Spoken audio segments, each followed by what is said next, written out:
자, 지난 시간에 크로노 모델 했는데, 자, 크로노 모델이라는 것은 그 경쟁 기업이 반응을 하는데 상대방이 어떤 것에 대해서 반응한다는 거였어요? 상대방의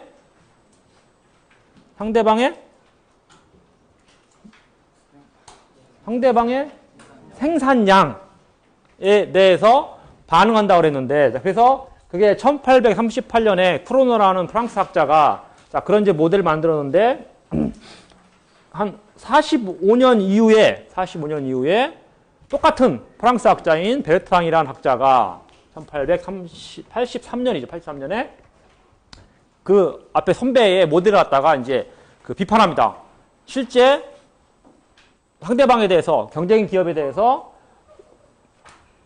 반응을 할 때 생산량은 그렇게 빨리빨리 증가시킬 수가 없다.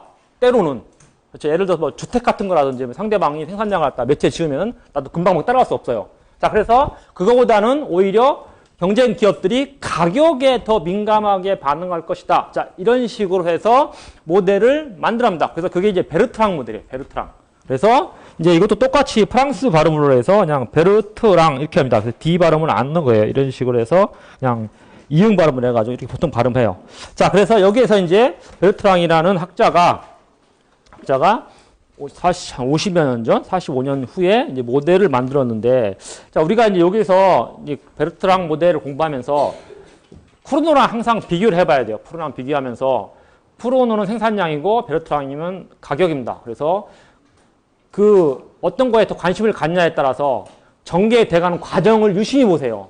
그러니까 여러분이 나중에 시험 같은 거 나오면은 그냥 대충 알아요. 베르트랑도 뭐고 크로노도 아는데 이걸 혼동시킵니다. 혼동을 시켜서 뭐 크로노로 풀라 그러면은 베르트랑 프로 풀이고 베르트랑 풀으면 크로노 푸는 거야. 자, 그 과정이 어떤 건지에 대해서 좀 주의 깊게 보면은 됩니다. 자, 베르트랑 모델에서 이제 가정을 합니다. 이거는 두 기업은 동시에 가격을 결정한다. 자, 그 다음에 두 기업의 상품의 질은 완벽하게 동질적입니다. 완벽하게 동질적이라서 상대방보다, 그러니까 이게 이상한 거죠. 동질적이라는 게 좀 이상해요. 정확하게 똑같다는 건. 그래서 너무 똑같기 때문에 상대방보다 가격이 낮으면은 모든 소비자가 자기한테 옵니다. 그러니까 현실에서는 그렇지 않죠. 상대방보다 낮더라도 많이 오겠지만은 다 오진 않아요. 근데 여기는 완벽하게 모든 소비자가 다 와요. 그러니까 제품의 질이 똑같다고 생각하면 이건 논리는 맞아요. 제품의 질이 똑같다고 그러면은 똑같으면 당연히 싼 집으로 가겠죠. 근데 현실에서는 이제 이 제품의 질이 똑같다는 게 좀 맞지가 않죠. 좀 다르죠. 그러니까 딴 집보다 조금 비싸더라도 그냥 비싼 집이 갑니다. 뭐가 좋기 때문에 자기가 맞기 때문에. 자, 그런데 이제 그거 갖다가 동질적이라고 하면은 당연히 이것도 맞아요.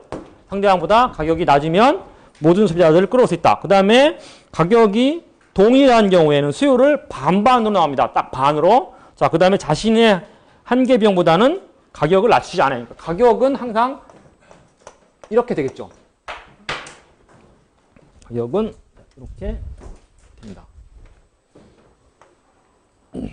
자, 그래서 요거를 갖다가 지금 이런 이제 수식으로 표시해 보면은, 자, 보세요. 이게 수요 함수는 A-Q 이렇게 되는데, 지금 이제 우리가 생산량 결정을 할 때는 이런 식으로 함수를 만든 다음에 풀어가야 돼요. 그런데 가격 경쟁한다고 그러면은 사실은 수요 함수를 원래 이제 우리가 이런 식으로 바꿔놓고 생각을 해야 됩니다. 가격의 움직임에 따라서 해야 되기 때문에. 그러니까 앞으로 이제 미분항이 나오면 미분도 가격으로 해야 돼요. 가격에 반응하기 때문에. 자, 이렇게 되고, 그 다음에 MC와 AC는 C로 일정하다. 자, 이렇게 됐고, 자, 그래서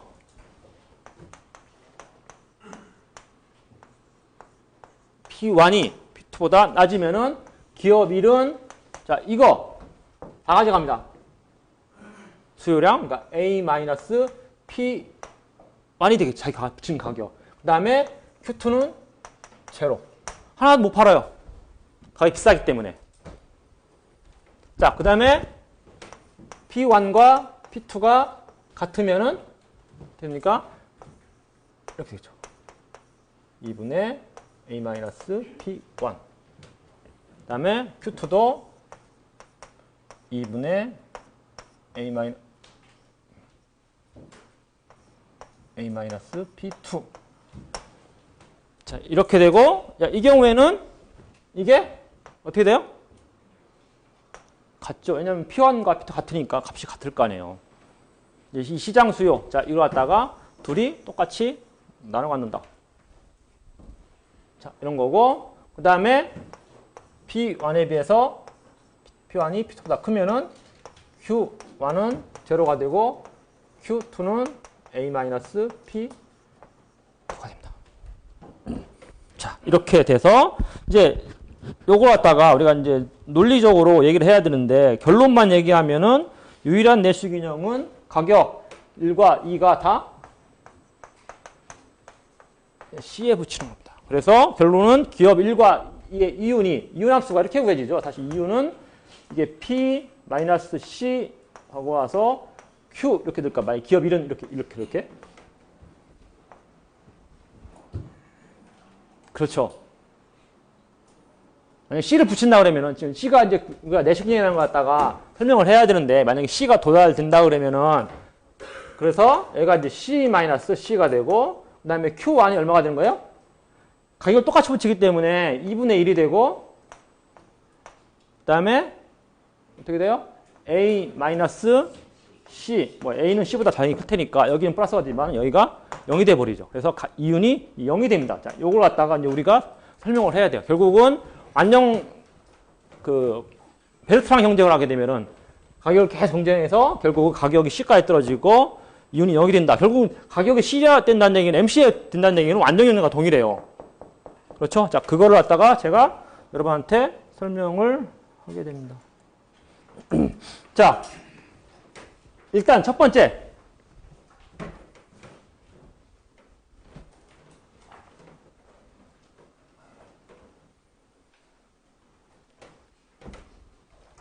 두 기업이 모두 C의 가격을 부과하고 있는 상태에서 그러니까 이거죠. 예를 들어서 P1이 C를 부과하고 있어요. 그럼 P2도 C. 자, 그러면은 당연히 기업 2의 이윤은 0입니다. 자, 여기서 이제 대안이 뭐야? 바꿀 수 있는 게 그냥 유지하는 것도 있지만은 기업 2가 가격을 P1 가격 C보다 높게 붙이는 거야.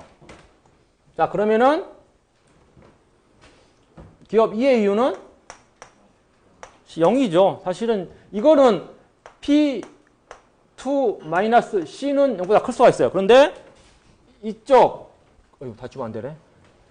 Q2 값이 이게 제로가 돼버리죠. 안 팔려요. 그래서 0이 돼버립니다. 그러니까 바꿀 일이 존재 안 해요.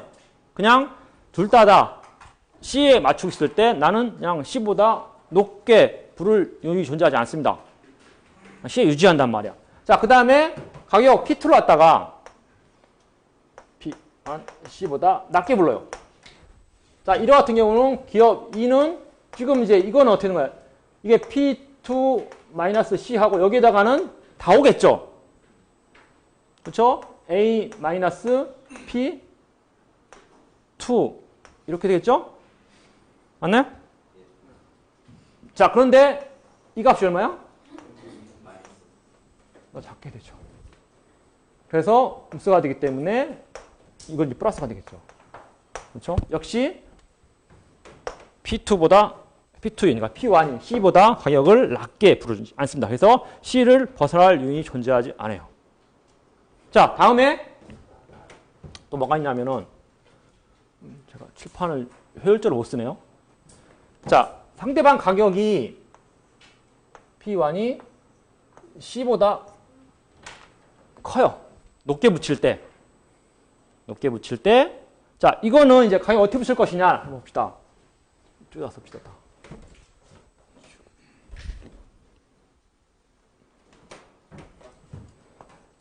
P1이 C보다 크다. 그러면은 P2를 첫 번째 가능한 게 P1보다 P2를 높게 볼 수가 있겠죠. 그렇죠? 그러니까 C가 2라고 그러면은 1은 3을 붙여놨어요. 나는 4를 붙여버리는 거야. 자, 그러면은 기업 2의 이유는 하나도 안 팔리지 뭐. 그렇죠? 이거 P2 마이너스 C. 자, 이거는 좋을지 몰라도 곱하기 Q2가 0이 됩니다. 그렇죠? 그래서 0이 되고. 자, 그 다음에 P2로 왔다가 가격 2를 갖다가 P1에 똑같이 둬. 자, 그러면은 기업 2의 이유는 어떻게 돼요? B2 마이너스 C 하고 2분의 1에 A 마이너스 B2 이렇게 되겠죠. 자, 그런데 가격을 P2로 갖다가 P1보다 작게 불러요. 그러니까 지금 높게, 같게, 작게 이렇게 부르는 거 세 가지 갖다 다 한 거죠. 그 중에서 어떤 게 가장 좋은가를 보는 거예요. 자, 이렇게 부르면은 기업 2의 이유는 물론 이제 C보다 높게 부르겠죠. 그렇죠? P2 마이너스 C 그 다음에 여기가 A 마이너스 P2 자, 이렇게 됩니다.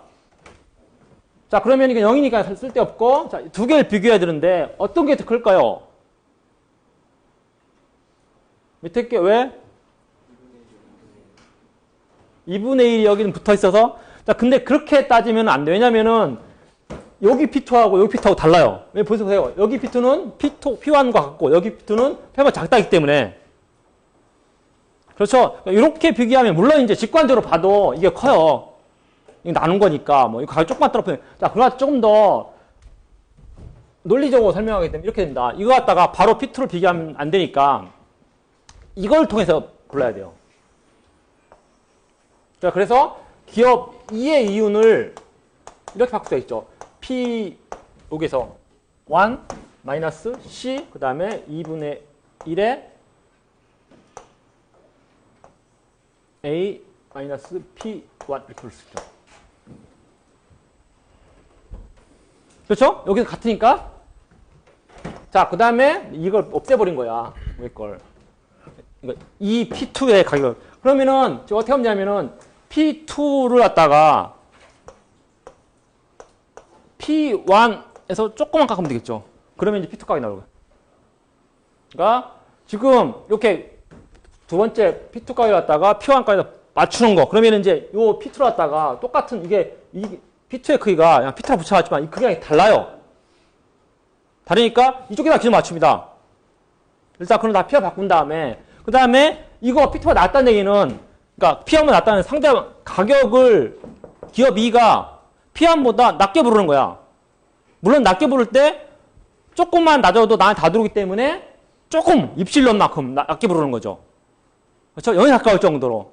그렇죠? 그러면은 기업 2의 이윤이 이거 됩니까? P 되죠? 자, 요거 비교해 보면은 이거는 기업 2의 이윤이 P1 마이너스 입실론 마이너스 C 그다음에 A 마이너스 P1 플러스 이렇게 되죠. 이렇게 되고 물론 이게 거의 필요가 없어지니까 이거는 근사치로 뭐가 같아지냐면은 P1 마이너스 C 그다음에 A 마이너스 P1 이렇게 되죠.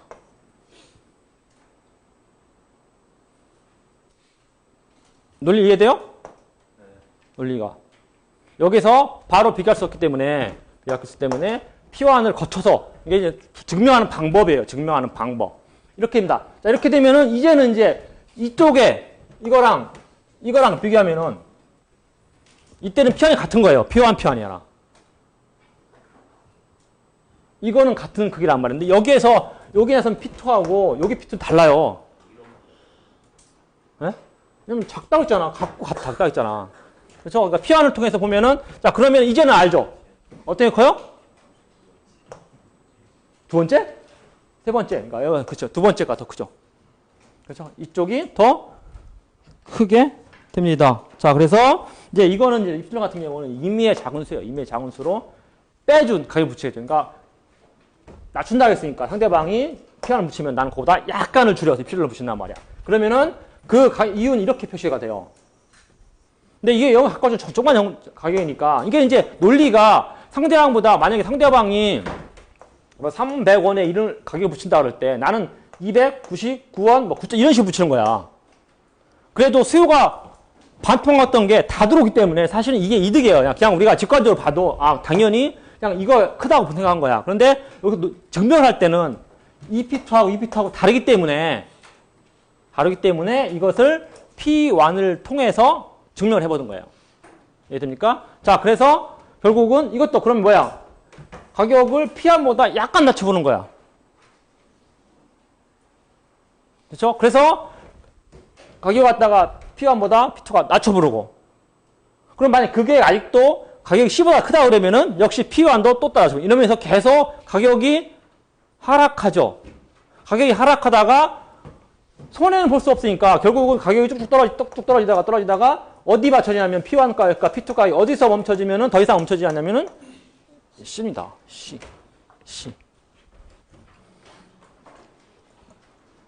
자, 그래서 가격이 그러니까 지금 어느 한 쪽의 가격이 C보다 클 때는 두 기업이 모두 C까지 내릴 윤이 생기기 때문에 복점 시장에서 가격 인하 경쟁이 촉발된다. 그래서 결국은 이게 완전 경쟁 가격인 C에 부과할 수밖에 없게 됩니다. 그래서 생산량 경쟁하는 시장보다는 가격으로 경쟁하는 시장이 더 경쟁적이 될 수밖에 없어요. 물론 이제 이것도 경쟁적인 건 아는데 실질적으로 이렇게 떨어진다는 것은 약간 비현실적이죠. 현실에서는 어떻게 시장에 기업이 두 개인데 이윤을 하나도 안 남기고 팔어. 그렇죠? 어느 정도 남기는데 물론 이제 첫 번째 시작할 때 가장 잘못됐어요. 두 재화가 동질적이다. 자, 이게 시작되기 때문에 결국은 동질적이라고 그게 막 전제가 된다 그러면은 이제 가격 공식밖에 없어요. 가격으로 계속 내려다 보면은 이런 식의 될 수밖에 없다. 자, 그런 겁니다. 자, 그리고 자, 이거 같은 경우는 지금 그 동질적인 시장에서 동질적인 제품에서 물적인 제품의 시장에서 상대방 기업들은 우리 경쟁 기업들은 가격에만 관심을 갖기 때문에 결국은 수요가 불연속으로 되는 자 그러한 이제 얘기를 했는데 결국 완전 경쟁의 균형과 똑같아 하신다 했는데 실제 현실에서는 그 완전히 동질적인 제품을 판매하진 않고 사실은 이제 과점 시장의 기업들이 어느 정도 제품 차별화에 주력을 합니다. 그래서 완벽하게 상대방보다 가격이 높으면은 수요가 제로가 되는 게 아니고 어느 정도 떨어지긴 떨어져도 어느 정도는 얻을 수가 있어요. 그리고 반대로 가격을 내리는 쪽에서도 상대방보다 가격을 갖다가 낮게 부르면은 수요가 시장 수요가 나한테 100% 다 오는 게 아니고 오긴 많이 오는데 왜냐면 이게 그렇잖아. 제품 차별화가 뭐야? 제품이 약간 질이 다르기 때문에 아니면 광고라든지 포장 다르단 말이야. 그러면 사람마다 다양하기 때문에 나는 약간 비싸도 A라는 제품을 좋아할 수 있어요. B 제품보다. 아니면 뭐 기업 이미지도 있고 나 이 기업이 좋아. 비싸도 사주겠다. 뭐 이런 식도 있고. 그렇죠? 자, 그런 것 때문에 가격이 좀 높다고 수요가 100, 아주 0으로, 제로로 떨어지지 않습니다. 어느 정도는 유지가 되죠. 자, 그것을 갖다가 감안해서 우리가 이제 그럼 각 재화에 대해서 별도의 수요곡선이 함수가 존재하는 경우를 가지고 봅시다. 자, 이거 이제 됐어요?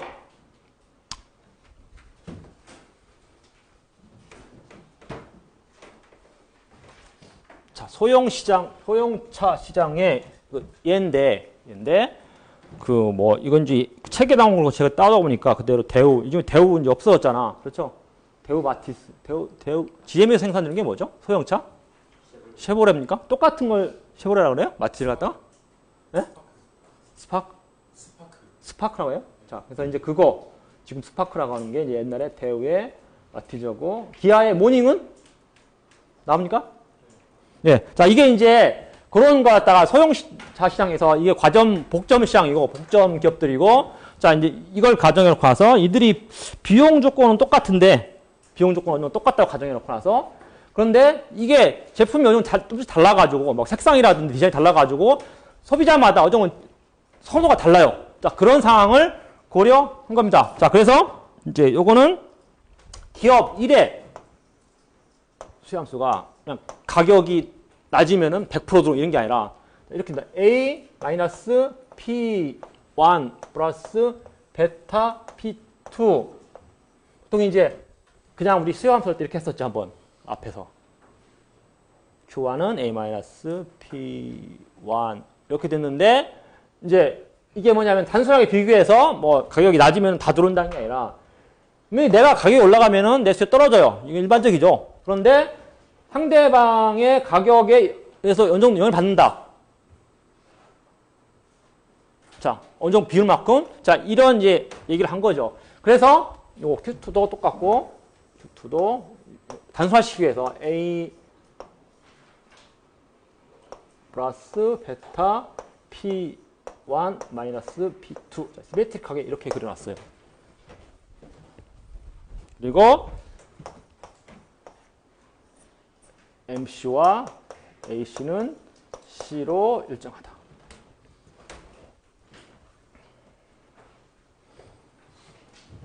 자, 일단 이건 알아요. 내 가격이 상승하면은 내 수요는 떨어집니다. 우하향하는 수요이기 때문에. 자, 그런데 상대방 가격이 상승하게 되면은, 그러니까 보통은 P2가 상승하게 되면은 Q1이 어떻게 되는 게 정상일까요? 증가 감소. 증가는 보통 정상이에요. 그래서 저 베타 값이 0보다 커야 되겠죠. 그렇죠. 이게 보통 현실적이야. 베타 값이 0보다는 커야 돼요. 물론 이제 여기서 그냥 모든 걸 다 해볼 거예요. 베타 값이 0보다 적은 경우도. 이건 뭐야 사실은? 어떤 저하 이렇게 되면은? 네? 두 저하가? 보완제. 보완제. 그러니까 P2 가격이 올라가 버리면은 Q1이 떨어져. 그러니까 이런 P2 가격이 올라가는 게 보완제라는 거잖아. P2 가격이 올라가면은 Q2가 떨어지니까 같이 떨어진다 이런 의미겠죠. 보완제인데 실제적으로 현실적으로 경쟁하는 기업이 어떻게 보완제야? 대체제지 사실은. 그렇죠. 대체제가 훨씬 더 정확하죠. 베타가 뭐다 커가지고 P2가 상대방 가격이 올라가 버리면은 상승하고 버리면은 나에 대한 수요는 늘어납니다. 거기 수요가 줄어들고 그 수요가 나한테 옮겨오는 게 정상이겠죠. 정상인데 이제 뭐 주로 이제 나중에 경제학적 의미는 베타가 0보다 큰 걸 따지고 그냥 수학적으로는 다 모든 걸 통해서 한번 해보도록 합시다. 왜냐하면 경제학적으로는 의미가 없는 구간이 있거든요. 사실은 수학적으로는 도출이 되더라도 베타가 0보다 작다 이런 거 같은 게 보통 이제 안 하는 게 낫겠죠. 자, 그래서 이거 보세요. 이제 지금 기업 1의 이윤함수는 이제 이렇게 돼야 되겠죠. 실제적으로는 총 수입 마이너스 총 비용 하는데 총 수입은 P1 제가 붙이는 가격에 얼마? Q1 이렇게 되겠죠. 보통은. 그렇죠? 자, 그 다음에 비용은 똑같다 했으니까 총 토탈 코스트는 C, Q1. 이건 좀 이상하죠. 왜냐면은 그 앞에서는 우리가 가격은 이렇게 대문자 썼어도 프로노에서는 생산량은 다 소문자 썼어요. 여기서는 이제 책에 그냥 여기 나왔더라고요. 그래서 똑같이 대문자 써준 거예요. 가지고 자, 그래서 똑같이 P1 마이너스 C에 Q1 이렇게 되겠죠. 자, 여기까지는 똑같아요. 이 화첨지만 달라질 뿐이지. 그렇죠? 가격 경쟁을 하기 때문에 가격을 다르게 붙여야 돼, 다. 그렇죠? 가격 경쟁 안 할 때는 그냥 P라 했잖아. 그냥 큰 P로. 자, 그리고 나서 여기다가 이제 이렇게 씁니다. 이게 P1 마이너스 앞에서 우리 프로노 할 때 이거 어떻게 썼어요? 여기서 대충 뭐 이거 생각하지 않고 어떻게 써요? 이거 생각하지 않고 여기서 어떻게 썼는가? Q를? 그죠? 그때 P가 그래서 A 마이너스 Q 이렇게 됐었으면은 Q1 뭐 Q2 이렇게 됐었으면은 이거를 여기다 집어넣고 나서 전부 그러면은 이 이윤함수가 어떤 변수의 함수로? Q의 함수로 됐어요. 그 다음에 해놓고 나서 Q를 갖다가 최적을 찾아가기 찾았단 말이야. 그러니까 쿠르노와 모델이 그랬어요. 근데 이거는 벨트랑 모델이기 때문에 이걸 건드리면 안 됩니다. 최적의 P를 찾아가기 때문에 이거를 건드려야 돼, 이거를. 자, 그래서 이게 중요합니다. 그러니까 이거 여러분이 어느 정도 공부해보더라도 틀리는 이유가 이거를 건드려요. 그래서 또 만들어가지고 P에다 Q 값 분해해서 Q에 대해서 미분해서 좀 구합니다. 안 되죠. 자, 이건 놔두고, 자, P1-C하고 Q1 대신에 여기다가 A-P1 플러스 베타 P2 이렇게 해야 됩니다. 이거 굉장히 중요해요. 그러니까 어려운 건 아닌데 처음 보다가 그냥 기초가 틀려버리면은 그 다음부터 아무리 여러분이 복잡한 계산 막 해서 풀어놔도 소용이 없어요. 저는 어떤 결론을 내냐면 이 사람은 베르트랑과 쿠르노를 구별 못한다. 땡. 그냥 감점입니다. 무조건. 뭐 아무리 나는 계산 잘하는 데가 아니라 아니 계산이 문제가 아니라 쿠르노하고 베르트랑을 구별 못하냐 모델을 갖다가.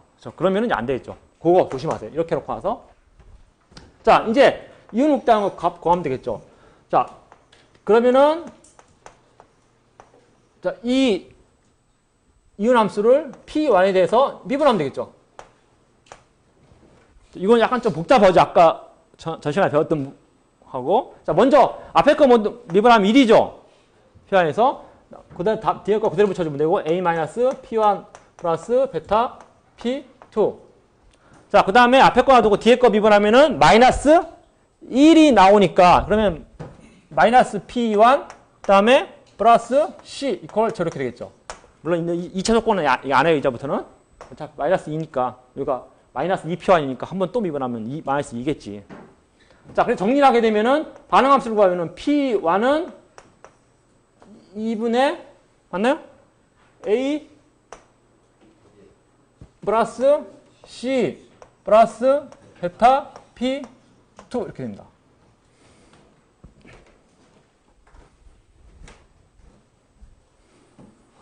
자, 이렇게 되고 물론 이제 만약에 그 기업 2의 가격이 C라고 그러면은 P1 가격은 2분의 A 플러스 C 플러스 베타 C 이렇게 되겠죠.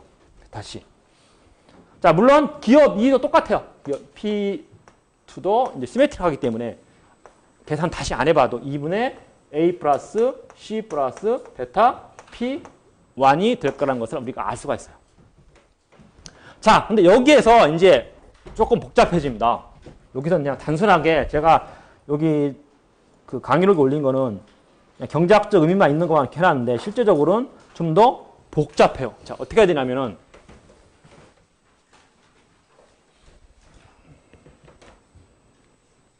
자, 첫 번째 거 이거 첫 번째 걸 갖다가 이 반응 곡선을 그리기 위해서 x절편, y절편을 받아놓으면은 지금 첫 번째 거에서 x절편은 P1은 2분의 A 플러스 C죠.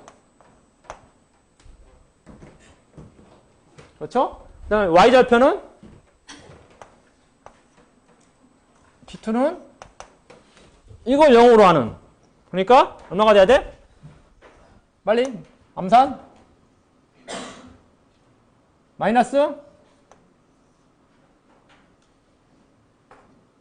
y절편 이거에서 이 반응함수에서 베타분의 A 플러스 C 이거 마이너스 붙어야 돼 앞에. 자, 그 다음에 두 번째 거.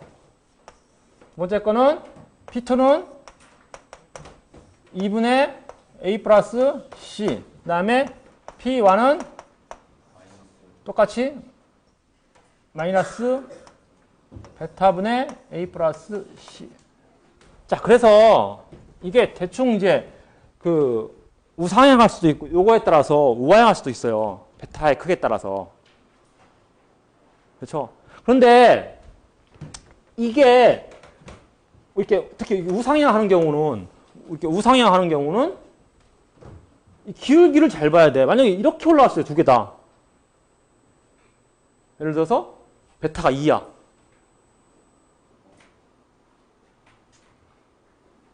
그러면 이 기울기랑 1 똑같단 말이에요. 이런 식으로 한단 말이에요. 아니면은 이렇게 될 수도 있어요. 이게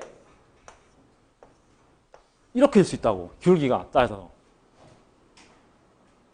그러면은 사실 우리는 생각하지 말아야 되는 상상하네.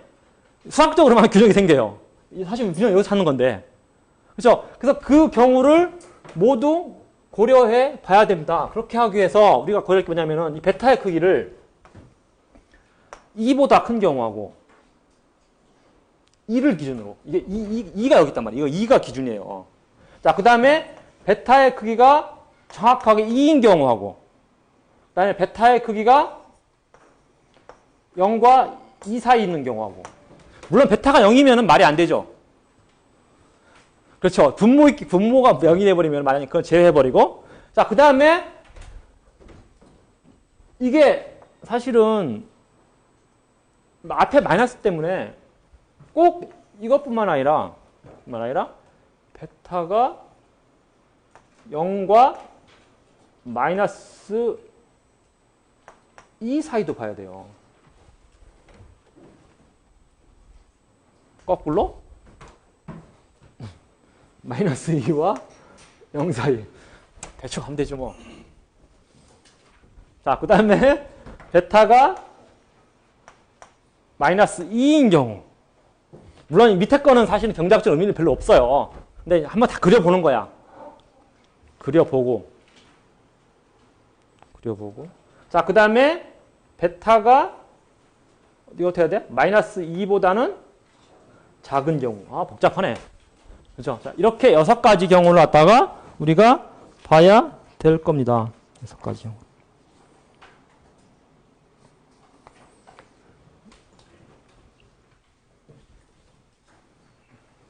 자, 먼저 베타가 2보다 큰 경우. 자, 그러면은 이제 그래프를 그려봅시다. 이건 잘 그려야 돼. 이거 P1, P2. 베타가 일단은 저거 첫 번째 그래프 얘가 2분의 A 플러스 C 그 다음에 베타가 일단 양수니까 Y절편이 밑으로 갈 거예요. 밑으로 가는데 여기가 이제 마이너스 베타분의 A 플러스 C가 되는데 요게 2보다 크면은 이 길이가 길어요? 이 길이가 길어요? 세로 가로가 더 길려면 이건 약간 이런 식으로 그래야 돼. 가파르게 안 올라가고. 맞죠? 맞잖아. 예? 그렇죠. 그럴 거 아니야. 놀 거 아니야. 그 다음에 이것도 저거래. 이게 이제 R1이고 R2를 그려오면은 R2는 첫 번째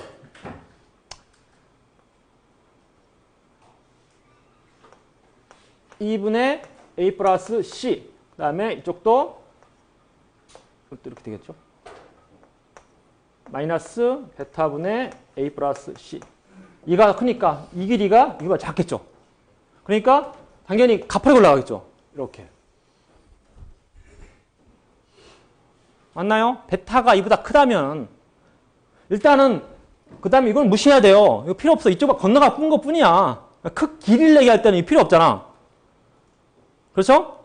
길이일 때 이 마이너스가 길이가 좌우되는 건 아니잖아요. 길이만 얘기할 때는. 자, 그래서 만나는 점이 사실 여기입니다. 만나는 점이 여기에요. 만나는 점이. 수학적으로. 물론 이제 구해서 보면은 의미가 없어져요. 의미가. 이게 답이 나오면은 여기 보면은 2 마이너스 베타분의 2잖아. 그러면은 이게 2보다 크면 어떻게 돼? 음수야, 음수. 그렇죠? 음수라는 게 의미가 없잖아. 여기 대충 맞은 거야. 음수야. 음수. 그렇죠? 하여튼 간에 이렇게 되는, 그래서 이거는 그 내시균형이 존재하지 않아요. 내시라네. NC라고 그랬는데 자꾸. 내시균형이 존재하지 않습니다. 근데 요 책에 보면은 이게 내시균형이 이렇게 되면은 이제 책에 뭐가 나오냐면은 이거 나올걸? 이보다 크면은 이게 결국은 이제 P1과 P2가 음수기 때문에 결국은 그렇게 떨어지지 않고 가격을 갖다가 P1과 P2를 C에 붙일 것이다. 이렇게 써놔요. 근데 이것도 정확하지 않아요. 사실은 상대방이 가격을 C에 붙이면은 나는 C에 안 붙여요. 딱 벗어날 일이 존재하죠. 그러니까 존재하지 않다가 딱 많은 거고 굳이 여기까지 물론 이제 직관적으로 여기까지 갈 수가 없으니까 결국 가격이 최저 붙일 수 있는 MC에 붙일 것이라고 했는데 실제 둘 다 MC에 붙이지 않습니다. 둘 다 MC에 붙여버리면은 한 사람이 벗어날 요인이 존재해요. 벗어날 요인이. 자, 그래서 그걸 갖다가 증명을 해보면은 위치가 이거 그래프 맞죠? 그래프 했으니까 이런 식으로 하면 돼요. 이래서 상대방이 지금 P2가 C를 붙였을 때 내가 이윤을 극대화하는 가격이 C인가를 보는 거예요. 기업 1의 입장에서. 자, 그러면은 기업 1의 수렴수가 A-P1- 원래는 베타 P2였는데 베타 C가 되겠죠. 그렇죠? 자, 이렇게 되고 자, 이윤함수, 기업 1의 이윤함수. 물론 이렇게 둘 다 P1을 붙이면은 C를 붙이면은 기업 1의 이윤은 얼마입니까?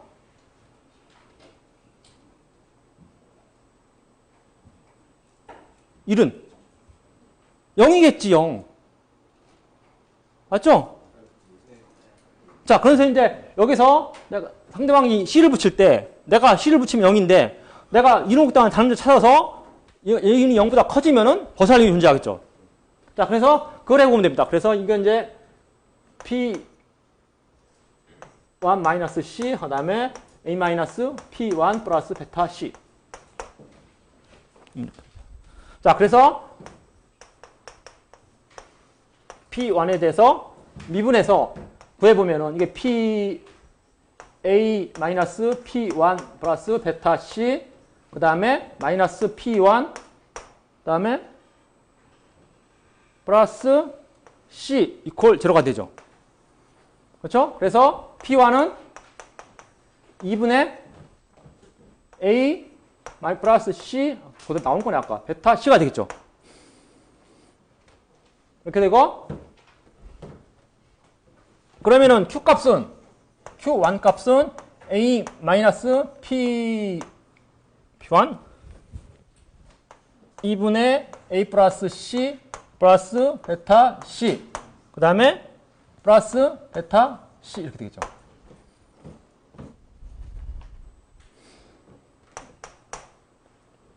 자, 2분의 A 다음에 마이너스 C 자, 이거는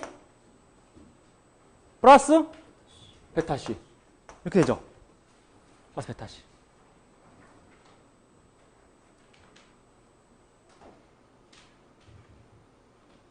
그렇죠? 그래서 기업 1의 이유는 P1이 얼마였냐면은 2분의 A 플러스 C에 플러스 베타 C가 되고 마이너스 C가 되고 바깥에가 Q1이 아니었으니까 2분의 A 마이너스 C 플러스 베타 C가 되죠. 자, 요 괄호를 정리하면은 이거 똑같아지죠.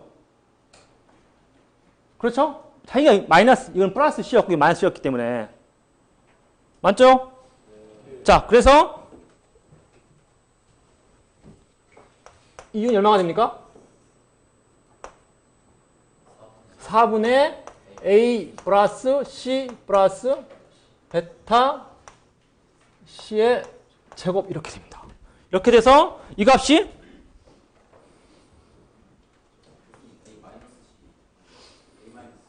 네. 0보다 A가 0보다 크죠? 그러니까 이탈률이 존재해요. 그러니까 결국은 두 기업 다, 그러니까 원래는 이 음수가 나오기 때문에 그것과 떨어질 필요 없고 가격 왔다가 C를 붙인다는 말은 균형은 아니에요. 잘못한 거야, 사실은. 그냥 최저한 떨어질 수 있는 거기다 생각해서 써놓은 것 같은데 실질적으로는 상대방이 C를 붙일 때 나는 다른 C를 붙이면은 C보다도 다른 거 갖다가 붙여버리면은 더 이윤이 커집니다. 이윤이 커져요. 그 때문에 벗어날 유인이 존재한다. 자, 하는 거고. 이거는 C보다 커요, 작아요?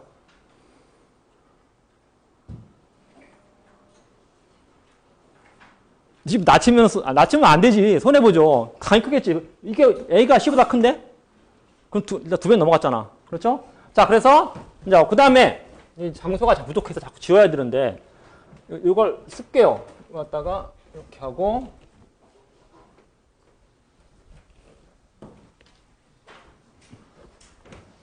베타가 2면은,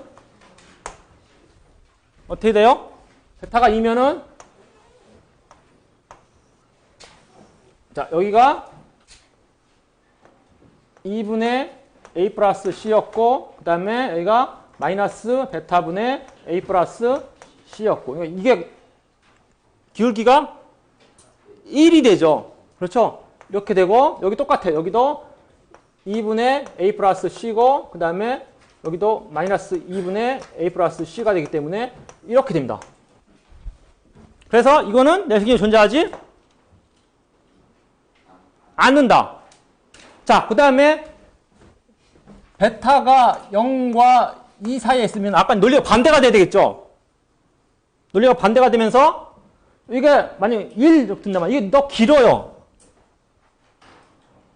그렇죠? 기니까 뭐 이런 식으로 해야 되겠지. 이게 똑같은 의미는 안 되죠. 이해돼요? 길이가 이렇게 가야 되겠지. 이 길이가 이거보다 더 기니까. 이거 반대로 이거 베타인가요? 이게 베타. 이거는 이 길이가 밑변의 길이가 높이보다 더 크니까 이렇게 되겠죠, 완만하게. 그러니까 이때는 만남이다. 이때 구하면 되는 거지, 만나는 거. 만남 구하면은, 자, 이거는 어떻게 풀어야 되냐면은, 아까 두 개의 반응 함수가 어땠어요? 2분의 A 뭐였죠? 플러스 C 플러스 베타 C, 베타 P2. 그 다음에 P2는 2분의 A 플러스 C 플러스 베타 P1. 이렇게 됐었죠? 여기 지울게요. 이거 이제 뭐, 이거 다 외웠으니까. 맞죠? 자, 이걸 연립으로 풀어보면은 P1은 2분의 A 플러스 C 플러스 베타의 P2 대신에 2분의 A 플러스 C 플러스 베타 P1. 자, 이 P1하고 이거 정리하면은 2의 A 플러스 C 그 다음에 베타의 A 플러스 C 플러스 베타의 제곱의 P1 이렇게 되겠죠. 맞죠?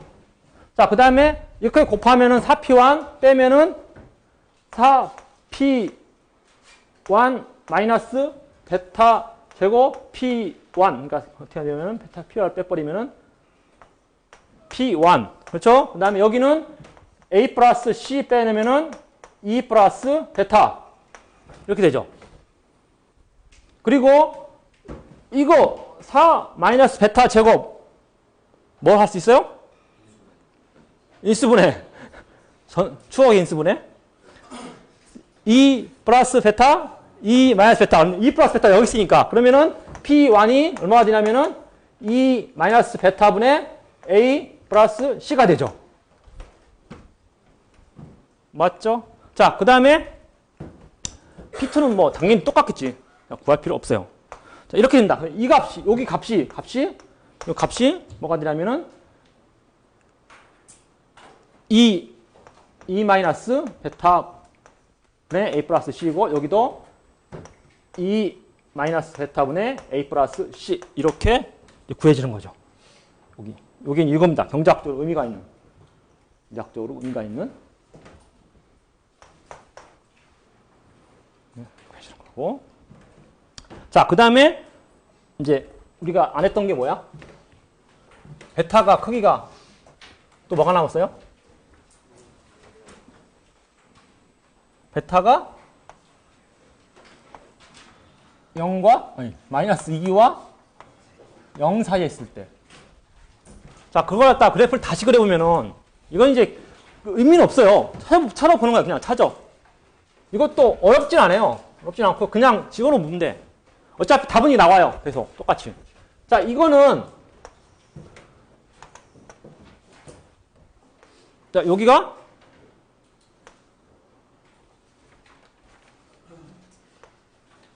(2분의 a 플러스 c) 자, 그 다음에 베타분의 a 플러스 c였죠. 근데 베타 값이 음수야. 그러면은 여기가 아니고 이리 가야 돼. 아, 복잡해지네요. 예? 되게 복잡해져. 그래서 여기가 마이너스 베타분의 a 플러스 c. 그래서 이렇게 가야 돼요. 사실은. 근데 보통은 이제 이게 베타가 플러스가 있으니까 이 밑에 왔단 말이야. 그렇죠? 이렇게 되고 이것도 똑같이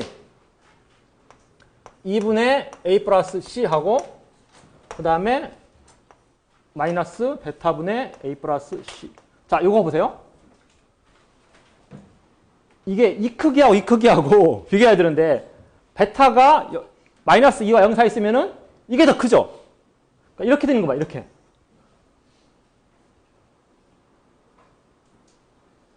맞아요? 자, 그래서 답은 이게 됩니다. 되고, 만약에 베타가 마이너스 2보다 크면은, 이것도 뭐, 이렇게 되긴 되는데, 이게 바뀌겠죠? 바뀌어서, 이게 마이너스 2에 a 플러스 c 하고 나서, 예를 들어서, 이렇게 가고,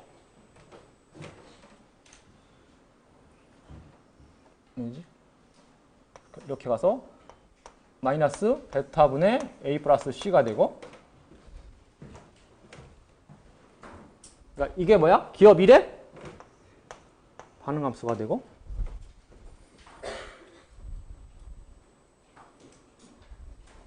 그 다음에 기업 2의 반응함수는 마이너스 베타분의 a 플러스 c하고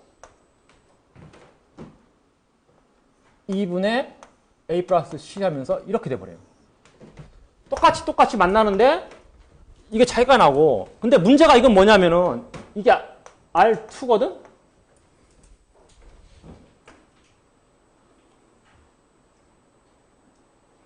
근데 이거는 이렇게 뒤집어지면은 만약에 균형에서 벗어나면은 수렴을 안 해가요. 그러니까 이런 식으로 수렴을 안 해가. 왜 그럴까요? 기업 1이 예를 들어서 기업 2가 이만큼 생산해. 그러면은 기업 2는 이만큼 생산하죠. 그렇죠. 이런 식으로 해서 이게 그러니까 출발점이 뭐 여기라고 그러면은 이렇게 가잖아요. 기업 여기고 그다음에 이렇게 올라가고 이런 식으로 올라간단 말이야. 그래서 이게 점점점 벗어나 버려요. 이런 식으로 들어오진 않아. 뒤집어져 버리면. 이거 또 문제가 있죠. 사실 의미가 있는 건 사실 더 이거죠. 이거 같은 경우는 수렴을 안 하고 발산해 버립니다. 만약에 딴 데 벗어나 버리면 출발점 왔다 여기가 아니고 여기 우연히 가지면은 딱 맞아요. 근데 안 맞으면은 이게 안 들어와. 여기서 돌 수가 없어요.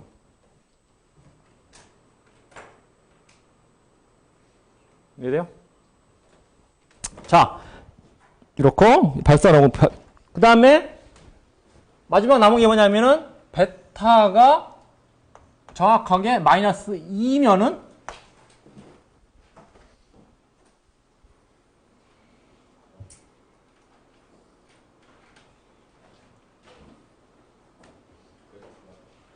그러면은 요거랑 이거랑 절편이 같아요. 그러니까 결국은 그래프가 어떻게 되냐면은 이렇게 돼버려. 똑같이.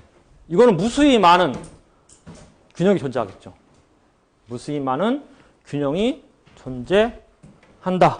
자, 하는 거고. 자, 우리 여기서 이제 시험에 나게 되면은 뭐 다른 건 안 나요. 다른 건 안 나고 이것도 왜냐면 베타 값이 베타 값이 마이너스 나는 게 이상하잖아. 그냥 다 해봤는데, 뭐 이런 거, 이런 거, 이런 거, 뭐 이런 거 해봤는데, 보통은 베타 값이 당연히 플러스가 되고, 그렇죠? 베타 값이 양수가 되고,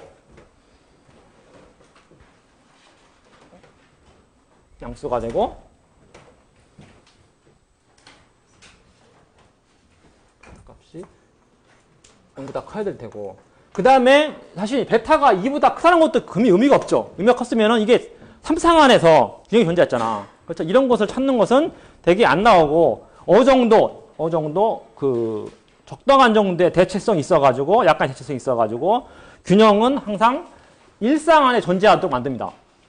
자, 그래서 우리 답에서 뭐냐면은, 베타가 0과 2 사이에 있을 때, P1 값과 P2 값이 2 마이너스 베타분의 A 플러스 C가 된다. 물론 이제 베타가 마이너스 0보다 작은 보완제가 되고, 그 다음에 2보다 클 때는 여기서 이제 음수라 해서 그 다음에 거기 갈 수 없으니까 C에 붙이다 이러는데, 실제 두 기업이 C에 붙이는 것도 균형은 될 수가 없다. 상대방이 기업이 C를 붙일 때 내가 C를 안 붙이고 그보다 더 높은 가격을 붙이면은 이윤이 0보다 커지기 때문에 굳이 C를 붙여가지고 0이 될 필요 없어요.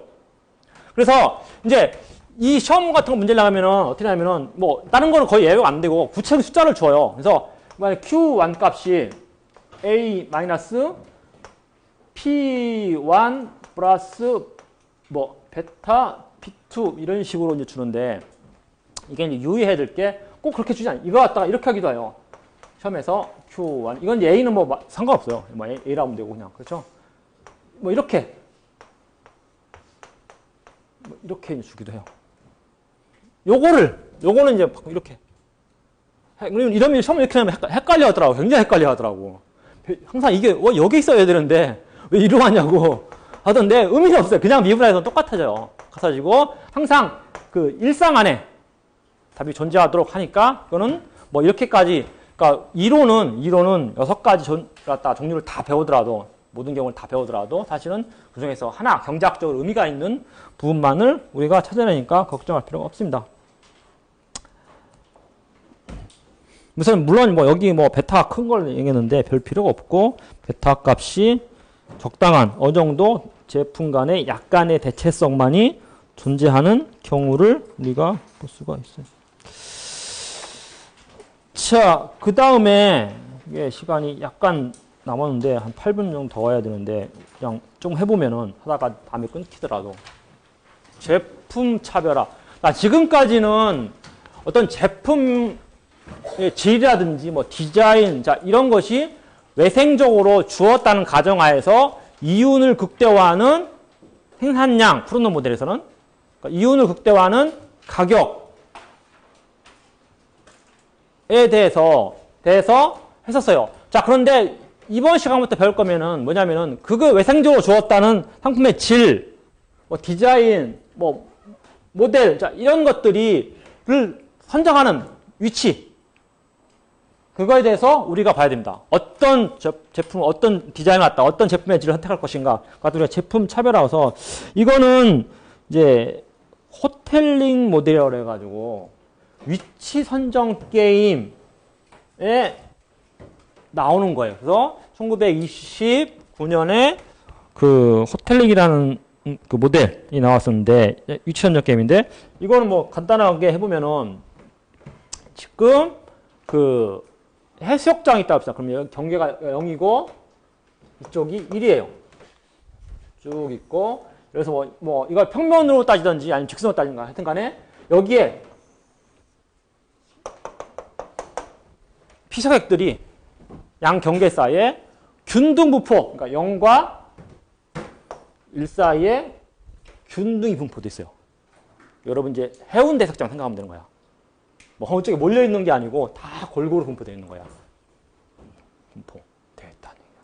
자, 그래서 이제 그 아이스크림 그를 파는 사람이 값 한 대를 이렇게 뭐 파서 가지고 찍는 거야. 딱 찍어 놓으면 이제 그 파는 건데, 일단 소비자들은 단 한 단위의 저만 아이스크림을 소비합니다. 물론 뭐 어떤 사람은 아이스크림 좋아하기 때문에 2개, 3개 먹을 수 있는데 일단은 다 하나만 먹어요. 자, 하나만 먹고 아이스크림의 가격은 똑같다. 자, 그래서 지금 두 아이스크림 장수가 값 한 대를 설정하는 겁니다. 어디다가. 그런데 소비자는 아이스크림이 또 하나, 제품이 하나고, 그 다음에 질도 똑같고, 그 다음에 가격도 똑같기 때문에 일단 가장 가까이에 있는 가까운 값 한 대에 가서 아이스크림을 구입합니다. 자, 이럴 때 지금 이제 뭐 이윤 비용을 안 따지고서 그냥 시장 점유율만 어떻게 하면은 가장 자기한테 많이 소비자들이, 피서객들이 오는지에 대해서 이제 봐야 되겠죠. 자, 그래서 예를 들어서 이런 식입니다. 가장 가까이 딴 건 안 따지고 똑같은 아이스크림에 그다음에 하나만 사기 때문에 예를 들어서 지금 상점 가게 1위 A 정도 거리가 되는 데서 위치해 있고 그다음에 상점 B는 이쪽에 따라서 이 B에 거리 있는 곳에 2가 있어요. 그러니까 요 나머지는 뭐가 돼요? 여기는 사실 전체 1에서 마이너스 A, 마이너스 B가 되겠죠. 자, 그래서 지금 이런 식으로 값 한 대를 딱 설치하게 되면은 지금 어떻게 하면은 이쪽 왼쪽 끝에 가게 왼쪽 끝에 있는 피서객들은 다 일로 갑니다. 그 다음에 여기 우측에 있는 사람들은 다 여기로 가요. 자, 그런데 요것도 여기도 반을 딱 잘라서 요 반은 첫 번째 가게로 가고 요 반은 두 번째 가게 됩니다. 자, 그러면은 상점 1의 시장 점유율을 갖다 계산해 보면은 어떻게 돼요? 이게 1의 시장 점유율은 A 플러스 이거 반이니까 2분의 1 마이너스 A 마이너스 B가 돼서 2분의 1 플러스 A 마이너스 B가 되겠죠. 그 다음에 가게 2의 상점 2의 시장 점유율은 B 플러스 2의 1 마이너스 A 마이너스 B가 돼서 2분의 1 마이너스 A 플러스 B. 자, 이렇게 해서 시장 점유율이 계산됩니다. 그래서 이제 최선의 위치를 찾는 거야. 그 다음에 하나 여기서 가정이 빠졌네요. 물론 동일한 위치에 딱 점검하고 있으면은 그냥 시장 점유율이 반 나눠집니다. 그게 여기든 가운데든 이쪽에 나요. 똑같은 위치에 딱 있으면은 그냥 소비자가 반은 나한테, 반은 경쟁자한테 간다. 자, 이런 식으로 해서 가정을 한 거예요. 예를 들어서 지금 여기가 0.3 부분이라고 생각해 보세요. 여기가 붙었는데 여기가 0.4 부분이야. 여기쯤 된 건데 그냥 표시하기 쉽게 하기 위해서 이렇게 됐어요. 자, 그러면은 지금 상점 가게 1의 시장 점유율은 1의 시장 점유율 얼마야? 35%가 되겠죠. 왼쪽에 있는 30 나오고 그 다음에 이것도 이제 이쪽에서 쟀네요. 0.4니까 여기 반 10% 5%가 자기한테 35%고 상점 가게 2의 시장 점유율은 이따 뒤에 있는 60%는 자기한테 다 오죠. 그렇죠. 멀긴 멀어. 이 사람들 되게 멀어요. 사실은 좀 가운데 있쯤 있지. 다 저쪽에 몰려 있는 거야. 하여튼 아이스크림 먹으러 가야 되기 때문에 막 걸어갑니다. 그러니까 가다 보니까 0.4 지점에 딱 첫 번째 가게에 있는 거야. 그러니까 60명, 여기서 100명이라면 60명은 다 사고 나머지 5명, 그러니까 65%가 가게 2의 시장 점유율이에요. 그러면은 이게 이제 지금 뭐 수식으로 안 따지더라도 내시균형이라는 건 뭐냐면은 둘 다 이 지점에서 벗어날 요인이 존재하지 않아야 돼요. 그렇죠? 자, 가게 1 어떻게 합니까? 어떻게 하면 시장 점유율이 높아져요? 오른쪽으로 어디로? 여기? 더? 그러니까 2에 어느 쪽으로 붙어야 돼요? 오른쪽으로 붙어야 되겠죠? 여기로 붙는 거 괜찮아요. 여기 바로 옆에 붙어도 예? 0.39분에 붙어도 되긴 되는데 그거 더 커진 거니까 넘어가가지고 0.4쯤 붙으면 거꾸로 반대로 반전이죠. 이쪽에 있는 사람 나한테 다 오고 나머지 사이만큼 날아갔겠죠. 그렇죠? 가게 2는?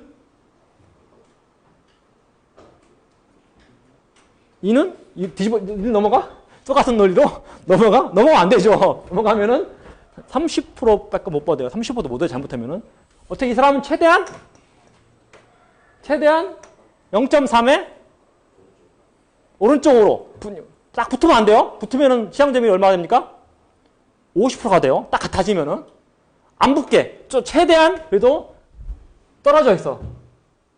그죠? 자, 이렇게 가려고 합니다. 뭐, 이게 어딘지 모르겠지만, 여기서 0.31 지점에 간다. 이렇기 때문에 0.4의 지점에 있으려고는 안 해요. 물론, 똑같이 이렇게 있으면은, 둘 다, 여기에 1과 2가 있어. 자, 시향점이 50%입니다. 자, 똑같기 때문에. 자, 이것도 둘 다 만족 못하죠, 여기서. 어떻게 합니까? 오른쪽으로 조금만 움직여라. 조금만. 한 발자국만.